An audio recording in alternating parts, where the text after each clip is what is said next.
Hello guys, please subscribe to my channel and don't forget to click the bell button. Thank you. Hello everyone, praise the Lord. Praise the Lord.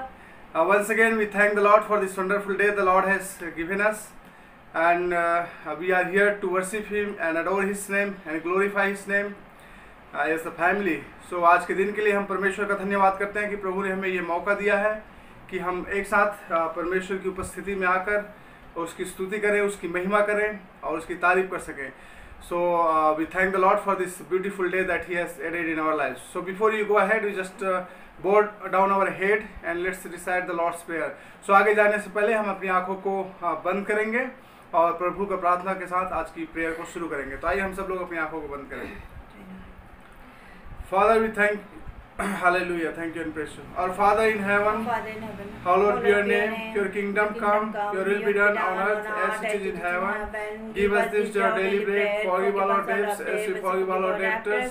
Lead us not into temptation, but deliver us from the evil one. For yours is the kingdom and the power and the glory forever. Amen. Glory to God the Father, Son, and the Holy Spirit. Hallelujah. Hallelujah. So today we have Kavita to lead us in worship. And We lift your name in all the earth. Your kingdom be established in your praises. The people declare your mighty one. Blessed be the Lord God Almighty, who was and is to come. Blessed be the Lord God Almighty, who reigns forevermore.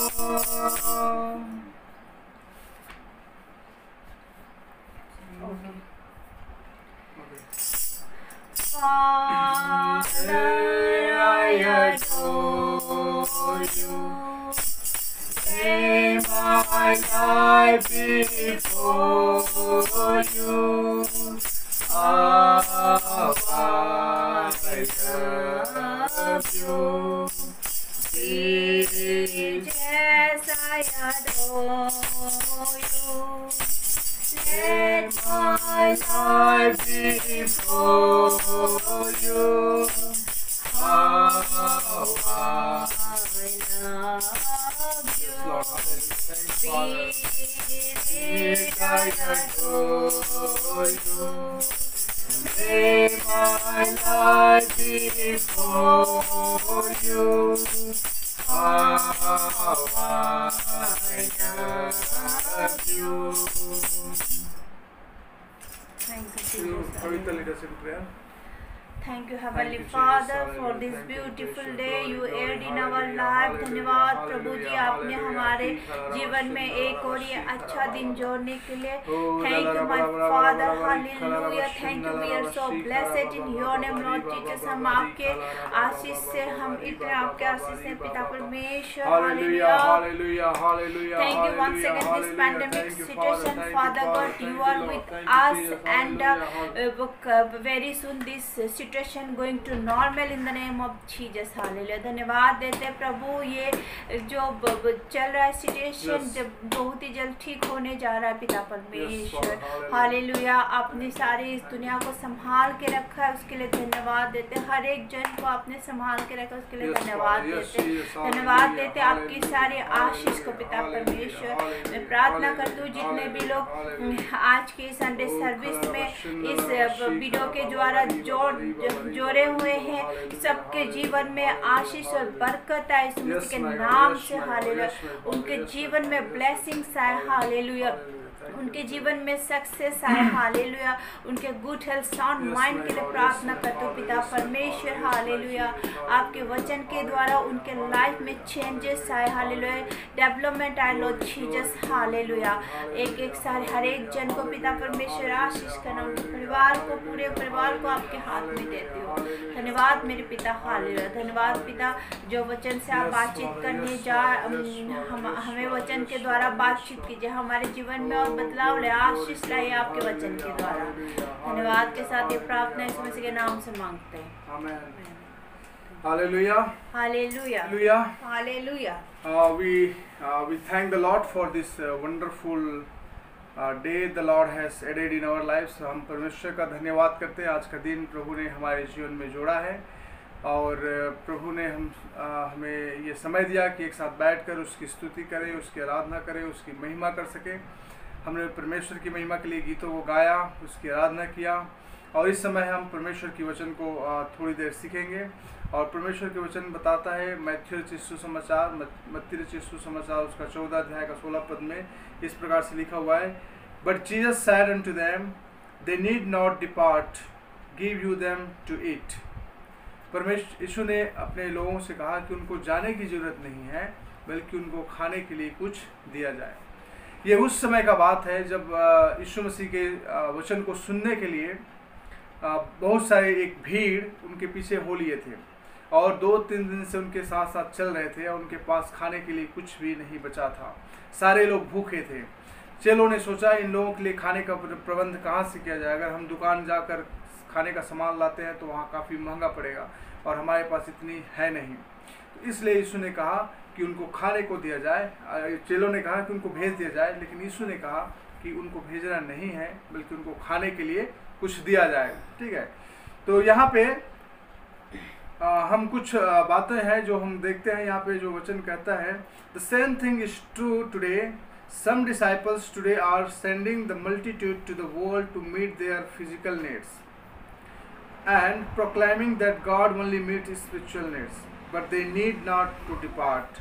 The Lord is willing and able to hear our bodies prosper us financially or counsel us from the word in any area of our life where we might have need.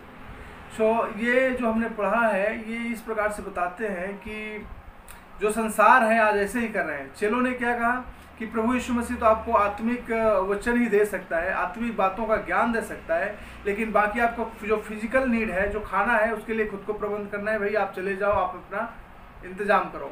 लेकिन यीशु ने कहा नहीं, उनको रहने दे, उनके खाने का भी इंतजाम किया जाएगा। दोस्तों ये परमेश्वर का जो वचन है ये बड़े ही प्रभावशाली है, बड़े ही इम्पोर्टेंट है हमारे लिए, क्योंकि प्रभु यीशु मसीह सिर्फ हमारे फिजिकल स्पिरिचुअल नीड्स को पूरा नहीं करते, बल्कि हमारे फिजिकल नीड्स को भी पूरा करते हैं। हमारी आत्मिक ज़रूरतों को ही नहीं, बल्कि हमारी शारीरिक ज़रूरतों को भी पूरा करने वाला परमेश्वर है। इस वचन में कहा, चेलों ने सोचा अभी खाने के लिए कुछ भी नहीं है, हमारे पास भी पैसे नहीं है, इन सारे सुनने वालों को हम घर भेज देते हैं। लेकिन यीशु ने कहा नहीं, इनको रहने दो, इनको खाने के लिए कुछ देना है। आज संसार में हम ऐसे ही देखते हैं। हम चाहते हैं चर्च में लोग आए, प्रार्थना करें, हम उसको स्पिरिचुअल फीडिंग करते रहेंगे, आत्मिक बातों को बताते रहेंगे, लेकिन शारीरिक चीज़ों के लिए, फिजिकल चीज़ों के लिए वो लोग संसार की ओर चले जाएं, संसार में जो करना चाहे करें। ऐसा करके हम काफ़ी लोगों को भेज देते हैं। लेकिन अगर हम प्रभु के बारे में बताते हैं, प्रभु के बारे में सुनाते हैं, हमारे वचन प्रभु बताता है कि वो हमारी ज़रूरतों को भी पूरा करने वाला परमेश्वर है। हमारी स्पिरिचुअल ही नहीं बल्कि फिजिकल नीड्स को भी पूरा करने वाला परमेश्वर है। परमेश्वर मल्टीप्लाई करता है जो कुछ भी हमारे पास था। जब हम आगे कहानी को पढ़ेंगे तो कहानी इस प्रकार से बताता था, तो उन्होंने किसी तरह से मैनेज किया कि वहाँ पे कुछ बच्चे थे, उनके पास 2 मछली और 5 रोटियाँ थी। तो उन 2 मछली और 5 रोटियों को यीशु मसीह के पास लाया गया और यीशु मसीह ने उसको आशीष किया और उसको मल्टीप्लाई किया। तो ये कहानी हमें बताता है कि हम प्रभु यीशु मसीह के पीछे चलने वाले, उस पर विश्वास करने वाले लोगों को चिंता करने की ज़रूरत नहीं है। जो कुछ भी उसके पास है परमेश्वर उसमें आशीष करता है। उसके फिजिकल नीड का ख्याल रखने वाला परमेश्वर है। आपको चिंता करने की ज़रूरत नहीं है आपकी फिजिकल ज़रूरतों के बारे में। परमेश्वर आपकी स्पिरिचुअल ज़रूरत के साथ साथ आपकी फिजिकल ज़रूरतों को भी पूरा करने वाला परमेश्वर है। मैं ये नहीं कहता कि आप अपना जॉब छोड़ दो या नौकरी करना छोड़ दो या बिजनेस करना छोड़ दो और दिन भर चर्च में बैठे रहो, बाइबल पढ़ते रहो। मैं ये नहीं कहता, परमेश्वर का वचन भी ये नहीं कहता, लेकिन ये कहता है कि जो कुछ भी आपके पास है उस पर परमेश्वर आपको आशीष देगा। आपको पैसा कमाने के लिए आपको कहीं दूर जाने की ज़रूरत नहीं है। पैसा कमाने के लिए आपको बहुत सारे गलत कार्य करने की ज़रूरत नहीं है। पैसा कमाने के लिए आपको और जो कार्य जो परमेश्वर की दृष्टि में बुरा है वो सारी करने की ज़रूरत नहीं है, बल्कि प्रभु यीशु मसीह कहता है कि जो कुछ तेरे पास है, अगर आप परमेश्वर को पूर्ण रीति से सरेंडर करते हो, अपने जीवन को प्रभु यीशु मसीह को देते हो, तो प्रभु यीशु मसीह आपके जीवन में वो आशीष कर देगा कि जो कुछ भी आपके पास है उसको भरपूरी से वो भर देगा, वो मल्टीप्लाई हो जाएगा और आपके पास भरपूरी से हो जाएगा। तो दोस्तों ये परमेश्वर का वचन हमें बताता है, आज के लिए हम सब के लिए वचन है। यीशु मसीह ने कहा कि लोगों को जाने मत दो, बल्कि उनको खाने को दिया जाए। जितने लोग यीशु मसीह के पास आते हैं दोस्तों, उनको प्रभु यीशु मसीह ऐसे जाने नहीं देता, बल्कि उनको हर एक ज़रूरतों को परमेश्वर पूरा करता है। सिर्फ हमारी आत्मिक ज़रूरतों को नहीं, बल्कि हमारी फिजिकल, हमारी शारीरिक ज़रूरतों को भी ख्याल रखने वाला परमेश्वर है। जब हम दुख में रहते हैं, हम भी भूख में रहते हैं, परमेश्वर हमारी भूख की ज़रूरतों को भी पूरा करने वाला परमेश्वर है। मैं एक कहानी बताकर मैं आज का समाचार को समाप्त करना चाहूँगा। दोस्तों, हम लोग जब एक टीम में थे और एक मिनिस्ट्री के लिए हम मेघालय की ओर गए हुए थे, और हम उस समय वीडियो मिनिस्ट्री करते थे। हम मेघालय में शाम को फिल्म दिखाने जाते थे। हमारी एक टीम थे, 4-5 हम लोग थे। हम लोग फिल्म दिखाने जाते थे और फिल्म दिखाने के लिए गांव में जाते थे। वापस आते आते हमें 8, 9, 10 बज जाता था। रात का 10-11 बज जाता था घर आते आते। तो ज़्यादातर क्या होता था, जब हम फिल्म दिखाने जाते थे तो लोग हमें खाना खाने के लिए दे देते थे, जिनके उधर फिल्म दिखाते थे, और वो हमें खाना खिला कर भेजते थे। लेकिन एक दिन ऐसा हुआ कि हमें किसी ने खाना खाने के लिए नहीं बोला और हम बिना खाना खाए घर में आ गए। जब हम घर में पहुंचे तो उस समय 10 बजा हुआ था। हम सभी लोग थके हुए थे, क्योंकि हमारे पास प्रोजेक्टर था, जनरेटर था, बहुत सारे इक्विपमेंट्स थे जिसको हम सब ने कैरी किया, और हमारे आने जाने के लिए हमें पैदल ही जाना आना पड़ता था। तो हम सब के सब थके हुए थे। घर में आने के बाद हम में से किसी के अंदर वो शक्ति नहीं था कि हम लोग जाएं और खाना बनाकर खा सकें। तो हमने सोचा कि चलो आज नहीं खाते हैं, हम लोग ऐसे ही सो जाते हैं। और हम सब ने अपना बिस्तर तैयार किया और सोने की तैयारी की। हम सब लोग ऑलमोस्ट लेटे हुए थे बेड पे। वैसे ही 10 बजे रात को हमारे दरवाजे को किसी ने खटखटाया, और हमने सरप्राइज़ किया कि इतने रात को कौन खटखटा रहा है, क्योंकि मेघालय का जो तुरा सिटी है, तुरा हिल्स है, वहाँ पे 10 बजे रात को निकलना मतलब इम्पॉसिबल है। वहाँ पे 8-9 बजे के बाद सब लोग सो ही जाते हैं। हमने जाकर दरवाज़ा देखा तो वहाँ पे एक आदमी खड़ा था, और उसने कहा कि देखो ये पैक है, और इस पैकेट में आपके खाने के लिए कुछ रखा हुआ है, और मैंने कई दिनों से चाह रहा था ये खाना आप लोगों को दूं, लेकिन नहीं दे पा रहा था, लेकिन आज मुझे मौका मिला, इसलिए अभी आके आपको दिया। हमने जब उनकी बातों को सुना, हम लोग सरप्राइज किया, क्योंकि परमेश्वर किस रीति से हमारी ज़रूरतों को पूरा करता है। हमने कभी इमेजिन भी नहीं किया, कभी सोच भी नहीं सकते कि 10 बजे रात को कोई व्यक्ति हमारे पास आएगा, हमारी दरवाज़ा खटखटाएगा, हमें खाने की वस्तु देगा, उस जगह पे जहाँ 10 बजे रात को कोई रोड में दिखाई नहीं देता, कोई दिखाई नहीं देता, वैसे जगह में 10 बजे रात को एक व्यक्ति आता है, हमें खाने को ले देता है। ये कैसे पॉसिबल था? क्योंकि परमेश्वर हमारी ज़रूरतों को जानता है। दोस्तों, अगर आप यीशु मसीह पर विश्वास करते हैं, यीशु मसीह के वचन को फॉलो करते हैं, चर्च में जाते हैं, प्रार्थना आराधना में समय व्यतीत करते हैं, तो आप यकीन मानिए प्रभु यीशु मसीह आपकी एक एक जरूरतों का ख्याल रखने वाला परमेश्वर है। वो आपको कभी किसी के सामने शर्मिंदा होने नहीं देगा, कभी भी आपको भूखा सोने नहीं देगा, कभी भी आपको बीमारी में मरने नहीं देगा। परमेश्वर कभी भी आपकी तकलीफ़ों को और जो ज़रूरत की चीज़ें हैं उसको ऐसे ही नहीं छोड़ देगा। परमेश्वर आपकी एक एक ज़रूरतों को पूरा करेगा, आपकी एक एक तकलीफ़ों को दूर करेगा, आपकी एक एक चीज़ों का ख्याल रखने वाला परमेश्वर है। परमेश्वर सिर्फ हमारे आत्मिक चीज़ों को नहीं, बल्कि शारीरिक ज़रूरतों को भी पूरा करने वाला परमेश्वर है। तो मैं आशा करता हूँ आज के ये वचन हम सभी के लिए आशीष का कारण रहा होगा। अगर आप आज यीशु के पीछे चलने वाले लोग हैं, यीशु को मानने वाले लोग हैं, तो आप अपने खाने पीने के लिए चिंता ना करें, क्या पहनेंगे उसके लिए चिंता ना करें, कहाँ रहेंगे उसके लिए चिंता ना करें, क्योंकि आपका चिंता करने वाला परमेश्वर है। परमेश्वर को आपको चिंता है, परमेश्वर आपका ख्याल रखता है, और वो आपकी सारी ज़रूरतों को अपने समय पर अपने रीति से जरूर पूरा करेगा। प्रभु आप सभी को इस वचन के द्वारा आशीष दे। आइए हम सब लोग अपनी आंखों को बंद करेंगे और प्रार्थना करेंगे। पिता, धन्यवाद करते हैं, आपके नाम की महिमा और तारीफ करते हैं सुंदर समय के लिए। आप महान हैं, आप सामर्थी हैं, आप भययोग्य परमेश्वर हैं। पिता, मैं प्रार्थना करता हूँ आज के दिन के लिए, धन्यवाद करता हूँ और प्रार्थना करता हूँ हमारे देश के लिए। भारत देश के कोने कोने में यीशु मसीह का नाम की महिमा और तारीफ होने दीजिए। पिता परमेश्वर, हर एक जाति, हर एक धर्म, हर एक संप्रदाय के लोग आपके सामने झुकने पाए और कहने पाए कि आप जीवित और सामर्थी परमेश्वर है। प्रभु पिता परमेश्वर, मैं प्रार्थना करता हूँ प्रभु जी कि हमारे देश में जो कोरोना का वायरस है, यीशु मसीह के नाम से जाने पाए। पिता परमेश्वर, मैं प्रार्थना करता हूँ जितने लोग कोरोना के वायरस से ग्रसित हैं उन सबको यीशु मसीह के नाम से मैं चंगा घोषित करता हूँ। जितने लोगों के अंदर वो लक्षण पाए गए उन तमाम लोगों को यीशु के नाम से मैं चंगा घोषित करता हूँ। हमारे देश के राजनेताओं के लिए प्रार्थना करता हूँ, प्रधानमंत्री, राष्ट्रपति, cabinet ministers, chief ministers, governors, MPs, MLAs, government officers, और जो छोटे लेवल के अधिकारी हैं और डॉक्टर्स हैं, पुलिसमैन हैं, लेबर्स हैं, सबको आपके हाथों में सौंपता हूँ। मैं प्रार्थना करता हूँ सभी की सुरक्षा के लिए प्रभु। पिता परमेश्वर सभी को आशीष दे, बुद्धि दे, ज्ञान दे, शक्ति दे और सामर्थ्य भर दे। हर एक बीमारियों से और कोरोना के प्रकोप से बचा कर रखना प्रभु। हम जितने पॉलिटिकल लीडर्स हैं उन तमाम लीडरों के पॉलिटिकल पार्टीज़ के लीडरों को आपके लिए प्रार्थना करते हैं, सबको आशीष करना प्रभु। हर एक दुर्घटना से, बीमारियों से, शैतान की शक्तियों से बचा कर रखना और सभी लोग देश की भलाई के लिए सोचने वाला हो सके प्रभु। हम इस बात देश के एक एक नागरिक के लिए प्रार्थना करते हैं, सबके घर में आशीष और शांति बहा रहे प्रभु। पिता परमेश्वर जितने क्रिश्चियन ऑर्गेनाइजेशन हैं, पास्टर्स हैं, मिशनरीज हैं, जो इस समय प्रभु हार्ड वर्क कर रहे हैं, जो जिनके पास भोजन नहीं उनको भोजन पहुँचा रहे हैं, उन सबको आपके हाथों में सौंपते हैं। सभी को आशीष करना पिता। पिता परमेश्वर हम प्रार्थना करते हैं हमारे देश प्रभु यीशु मसीह के नाम से जीता जाने वाला हो सके। हाँ पिता परमेश्वर हम प्रार्थना करते हैं हर एक लोग प्रभु आपको अपने उद्धारकर्ता करके ग्रहण करने पाए प्रभु। हाँ पिता परमेश्वर जो लोग दुख में है, तकलीफ में है, बीमारी में है, समस्या में, उनका दुख, तकलीफ और बीमारी और समस्या यीशु मसीह के नाम से जाने पाए प्रभु से।